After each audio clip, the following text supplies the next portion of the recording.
So let's start with some introductions. My name is Jillian Coffin. I'm the Vice President Group Publisher at TechTarget, and I have with me Andrea Benson. Andrea is currently the Vice President of Global Demand Gen at CyberArk, but previously or formerly she was at SimpliVity. She was the Vice President of Global Demand Gen there. If some of you aren't familiar with SimpliVity, they were a hyper-converged startup, actually getting out of startup phase, and they based in Massachusetts, and they were acquired by HPE earlier this year. So the theme for today's session is how the smart take from the strong. And really, it has two meanings. The first meaning is how SimpliVity, the smart, took from a very crowded marketplace of startups and aggressive legacy infrastructure companies, and they won deals, and they gained market share quickly. And the other meaning is how Andrea, the smart marketer, took from TechTarget, who, as we all know, is a very strong audience and data provider. So that's what we're going to cover today. And just if you haven't noticed, Andrea is the smart in both of these meanings. So that's why you're going to hear a lot more from her today. Let's face it, we're here because your jobs are hard. Navigating today's technology landscape is extremely hard. Things are always changing. On one hand, you have all these external challenges that you're trying to navigate. Things, new technologies, things like AI, convergence, the shift to the cloud. You're trying to figure out as marketers how to keep your companies relevant, how to maintain a level of competition, how to stay ahead and be relevant to the buyers who want to buy your technology. And then on the other hand, you're dealing with all these internal challenges. And a lot of these challenges are based on how you're structured as a company, your culture, how evolved your marketing organization is, how evolved your marketing stack is. And I meet with so many marketers, and I can tell you that sometimes you're in a position where you're just not where you need to be. You haven't evolved all these things to take in some of the new buzzwords or some of the new things you're supposed to be doing. Or conversely, you're in a situation where you're taking in too much and you can't make sense of it, and you can't actually execute a plan that is successful. Our goal for today's session, and I think I can speak for both of us, is for everybody in this room to walk away with a more simplified outlook on how to plan and execute a marketing strategy. A digestible, achievable framework for how you can do this. At SimpliVity, who were we? So Jillian gave us a little bit of a background, but think early stage startup. We were founded in 2009. We launched our first product in 2012. We hired our first CMO in 2014, so 2 years into selling. Primarily, early days, sales was doing all the marketing themselves. They were doing all the demand generation. They were executing everything on their own. Really wasn't until kind of 2013, 2014 that they started bringing in marketers. We didn't have a field marketing organization. They had huge sales growth goals. Probably familiar. I'm seeing a lot of heads nodding in the room. Okay. I was hired a little bit after the CMO to really come in to scale a global demand generation program. Take a lot off the sales reps, give them time back to actually sell, build a marketing organization to actually develop demand. We had a lot of challenges in front of us. Big brands, very crowded marketplace, a very immature market. We'll get into some of that in a minute. Figuring out how we strip back some of the complexity of what we all deal with every single day to really make meaningful impact, meaningful progress. We didn't have a choice. Small company, live or die, right? You have to make that happen. Okay, State of the Union. So we had some good news, some good things going in our favor. We had a compelling story. We didn't have a name for it yet, but there was a lot of buzz in the market about convergence, about simplification, really riding on the next gen IT wave, figuring out how do you get to the next gen of legacy infrastructure, right? How do you actually build the data center of the future? That was what SimpliVity was all about. How do we simplify the data center? We had a compelling offering. We had some key differentiators, but we hadn't figured out how to really message it, package it. We didn't really know who we were selling to. Because you're kind of selling to all of the different personas that buy infrastructure for the data center. Where do you focus? Where do you start? There's a lot of different people to influence. Certain sales reps had very specific Success with individual personas, others totally different. Who do you listen to? Where do you focus? We were really kind of all over the map. We were VC funded, so we actually were pretty well funded. We actually had a budget, but we didn't really know how to spend it. Or if we were spending it, we were peanut buttering it all over the place. How do we focus? Bad news. So again, very immature market. There wasn't even a name for this thing yet. We didn't really know what it was. Who's the buyer? How do we influence the right people and actually make an impact? We had no brand awareness. If you're going up against an EMC, a Dell, a VMware, a Cisco, an HPE, oh my goodness, who's this little blip with this weird logo, right? Okay, and we all know this. There's a reason why we're here this week. The world of B2B marketing is just getting more complicated. We're here to hear what other people are doing that's successful. What are some failures they've had? How do we actually focus and take lessons learned from others and apply it ourselves? We're taught to test and optimize and try, and there's all the products that are in the marketplace that we're all going to be looking at. Where do you focus? Where do you start?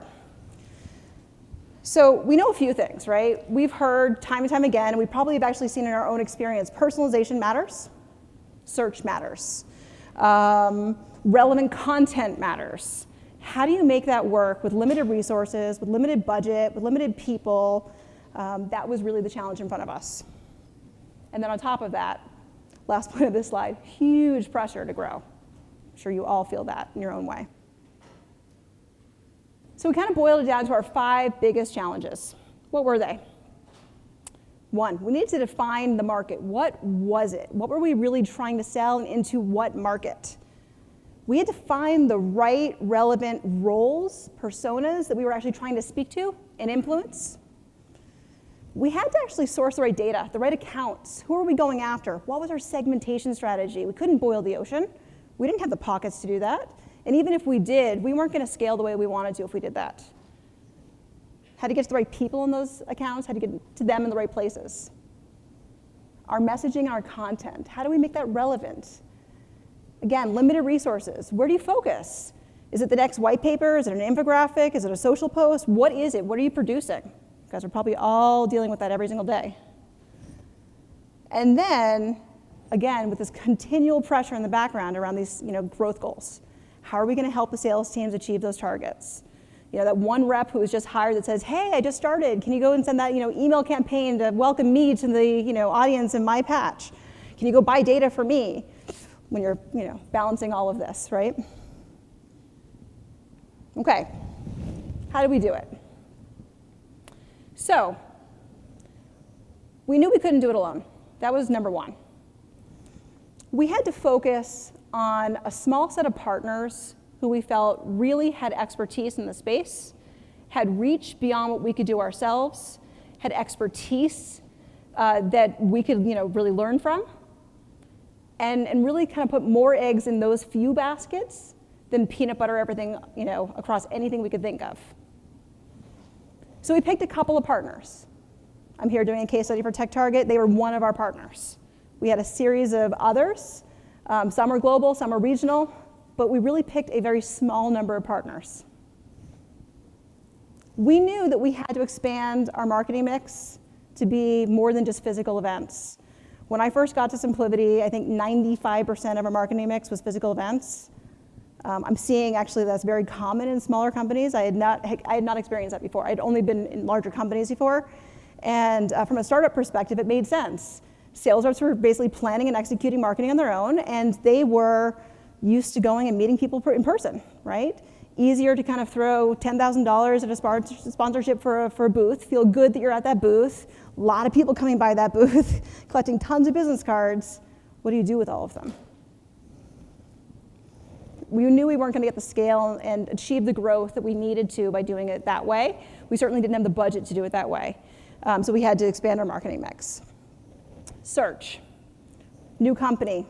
We didn't have a lot of content. We had a new website. How are we going to become relevant on page 1 of Google so that if somebody was searching for us or on this topic, that we would be found? No way we were going to do that by ourselves, and all of the different terms that we needed to be found. So in this case, TechTarget, has quite the site authority. I'm sure you guys are aware of that. If you're not, go check out some of your terms. You'll probably see they're way up there. And we decided to take advantage of that. We needed to ramp our content and our content marketing strategy so that we were able to deliver content to all of our personas. But again, we couldn't boil the ocean. We had to prioritize. We had to figure out where we started, what was the right content, how are we going to deliver it. And then, eventually, we realized doing all of that alone wasn't going to be enough. It was going to be hit or miss. And we really found that TechTarget provided insight, not just data, but insight, intelligence about the individuals that are on their properties, so we could be far more targeted with not just the content we delivered them, but the follow-up approach that we had to each of those individuals. Learning what they're doing, what they're searching around, what they're actually spending time digesting on the TechTarget sites, that made a huge difference for us. We could actually be very, very surgical in our approach and not try to boil the ocean. Okay, so I've already covered some of these, but why did we partner with TechTarget? Number one, early days, again, we didn't know what the market was. We didn't know who the buyers were, who to be influencing. TechTarget was instrumental for us as a business, kind of strategizing and learning from them about all of these individuals across their properties. What were they interested in? What were they starting to talk about? And they really helped us solidify our early stage messaging and positioning. And really define the market we were trying to actually build and go after. Second, they had this intent data. That was huge for us. Again, it wasn't just buying lists, it was actually buying and partnering with them to understand the behavior of individuals that we were trying to actually get in front of. And third, obviously, they have a lot of reach across their properties, a lot of different tactics that you can be leveraging with them. Everything from physical events to virtual events to all of their brand awareness, display, syndication, typical things that you might think of when you think of TechTarget. It goes much further than that, and we ended up partnering with them across all of those different tactics over the 3 years we worked together. How do we do this? Okay, so kind of going back to simplification, how do you do this from the beginning? Because believe me, we didn't run at first. We started with crawling, kind of toppling over and walking, hobbling around, finally walking, and then starting to jog a little bit. I think we'd finally hit a stride right when we got acquired. So you guys have probably heard of the 4 Ps plan, or the 4 Ps. We decided to come up with our own 4 Ps because we really had to go back to fundamentals and basics. When I arrived at SimpliVity, even though we were still a new company, the reps were used to executing the way that the reps executed. The executives were used to seeing how the reps executed. And we really had to help others and all of those stakeholders come together to establish a new foundation for all of us to move forward on. Because if we built off of the expectations that they had right then, we never would have been able to evolve and grow beyond that. Number 1, people. Marketing resources and systems go into this, okay? So think marketing resources, really. We didn't have an ops person. We didn't have someone who was actually owning a marketing automation platform at the time. It was really fundamentals, right? We owned HubSpot, but everybody was in HubSpot executing email campaigns. Reps were in HubSpot. So it was really going back to basics and saying, okay, let's start over. Let's think about how we're really going to execute now together. As a team, sales and marketing aligned together. How are we going to support what's required here? Okay, and reps, we understand you want to send some emails. Let's figure out how we enable you to do that, but let's not have you be responsible for email marketing. Okay? Let's think about data governance, right? Simple, basic, foundational 101 elements. Positioning, again, 101 elements. What are we going to say to whom? Okay? Who are the personas and what are the key messages for each of those personas? The process. This is one that I think is the easiest to put down on paper and the hardest to actually enact in life, but it's perhaps the most important. Understanding and getting on the same page, not just sales and marketing leadership, the individual rep, the individual field marketer, the finance guy who's looking at the return on your investment, right? All the stakeholders. What does it mean to go from a lead to close? What are the steps in between? Who's responsible for for each section of that process? right? And you don't have to build a complicated process that has all of the re-nurtures and recycles and backwards motions to begin with. You get there eventually. But you start with just the simple, how do we capture these people, right? Who's responsible for reviewing them? Who's going to qualify them, right? Simple, basic elements. Surprising, if you ask those questions in your own organization today, are you going to get the same answers from all the different teams as to who's responsible for things? I think a lot of times that's not the case. And even going back to this once a year, just to kind of re-solidify with the team, let's all make sure we're on the same sheet, right? Do we need to evolve any of our definitions? Do we have to change any of our processes? Standard, just very, very foundational. And then performance. You need those other things in place before you can get there. What are we measuring? How are we measuring it? Right? What's important? And we don't just measure for the sake of measurement. It can feel good to put a lot of vanity stats up a lot of the time, but we measure what's important. What does the business need? Is it new pipeline? Is it bookings? Is it leads? It depends on the organization. It depends on what you're trying to achieve. But standardize on those couple of key metrics and get everybody aligned behind them, not just the marketing team measuring them and looking at them themselves, the whole team together. Okay, so that was step one, foundation. Step two, we had to prioritize who we were going after. We couldn't go after everybody. Everybody on this whole chart, and I'm not going to walk through all of them for you, these were all kind of the personas and communities we wanted to be able to actually go after, but we had to prioritize who to start with. And then third, let's build the always-on plan. So we throw around the term integrated campaign a lot. I think everybody has a different definition of what integrated marketing is or what an integrated campaign is. It can mean a whole bunch of different things. What did we mean by it? We meant all of the tactics on the right-hand side plus more, right? But not doing them for the sake of doing them because it meant that it made sense. We could reach the right people at the right time where they were. And again, partnering with TechTarget, everything that's highlighted in red, we were able to achieve with them, at least as one part of our mix. Okay, so what did we do with TechTarget? So we really thought about how are we going to develop this integrated approach with them such that we could leverage their search capabilities, their site authority, drive them into the TechTarget site, hit them right away with display. So we had some brand awareness, okay? We didn't get a lot of click-throughs at that point, but we would get a lot of click-throughs on retargeting. We drove a lot of traffic to our site from TechTarget's site. We'd hit them with content syndication that was relevant and topic related to whatever their searches were. Same, by the way, with the display ads. They were all contextually relevant. We had a native site, so we had branded content there. And then underneath all of it, priority engine. This is the intent data.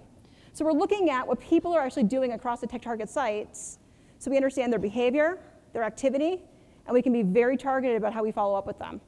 Treating somebody who downloads one paper from a third-party site the same way as everyone else who downloads that same paper or 5 other papers, you guys have probably all tried that. You know what that does. But if you know that some subset is looking at your competitor's content or your other content or searching on terms X, Y, or Z, you now have an opportunity to run very specific targeted campaigns to those individuals that are highly relevant. This is an example of one customer that we actually did close with. And you can see that over the course of several months, they had all of those points along their interactions, engagements that they had on the TechTarget sites with us and with our competitors. We wanted to ensure that we surrounded them as much as possible across different channels so that we were always there. We were pervasive, in the back of their mind or right in front of their face, both. And we wanted to make sure that we were there with them along their journey, their research journey. Okay, coming to the end here. So look, we had very impressive impression numbers, great help from the TechTarget group in terms of increasing the amount of content that we actually were able to produce. Those are all sort of vanity metrics, though, in terms of what really mattered. It was about pipeline contribution, pipeline development, pipeline influence for us as a company. We cared about closing business, developing new pipeline, and closing business. That was it.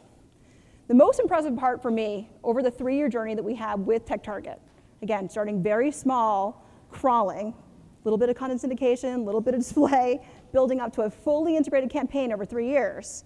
By the end of the time when we got acquired in February of this year, 30% of our total pipeline, I don't just mean marketing source pipeline, I mean total pipeline, direct, channel, any source, was being influenced by something on TechTarget that we were doing. Not necessarily sourced, but influenced. So we were along that path with them, and it showed us we had picked the right partner, right? We had the right buyers on the right property, consuming content, being influenced by things that we were doing there. And I think even more impressive, I won't go back, but it was a 10-to-1 ROI for us. And when I say ROI, I'm not just looking at true demand gen spend. I mean all of our spend with TechTarget, 10-to-1 return, including all of our brand and data purchasing. That's huge. Okay, keys to success, takeaways. Sales and marketing have the same goal. We want to produce revenue for the company. It's a foundational, fundamental thing that I think it's so easy to forget sometimes. We're on the same team. We're doing the same thing every day. We wake up to do the same thing. We just take slightly different tactics of how we do it. We need to build a plan for success that is common sense built. It's not about the new shiny object. It's not about the new piece of technology you can plug in. It's about going back to basics, getting in a room together, looking everybody in the eye, agreeing what a lead is, right? And it's saying, okay, how do we get to the right people in the right locations with the right content and help them from beginning to end of that process. It's not just about marketing being in top of funnel and sales being in bottom of funnel. It's how do we work together as a team to actually nurture them appropriately that whole way through. Establishing the right processes. Don't recreate the wheel yourself. People have done this, right? You might need to evolve it and edit it a little bit for your own site, for your own company, but use what other people have done. People here, right? Great opportunity to network and see what they've done. Secure buy-in from all stakeholders. Be transparent about it. The more transparent you are, the more buy-in you're going to get. Share results, okay? The good and the bad. That's how you build the trust. That's how you build the alignment. And then I would just kind of close by saying, be brave. Try some new things, but be really prepared to change course quickly if you need to. Execute, test, optimize. You don't need some kind of new tool to test. Just try it. Even if you don't have quantitative facts, if you can get qualitative facts about if it's working or not. But try some new things and be prepared to change course. But again, do it in the context of the alignment and the transparency. That's it.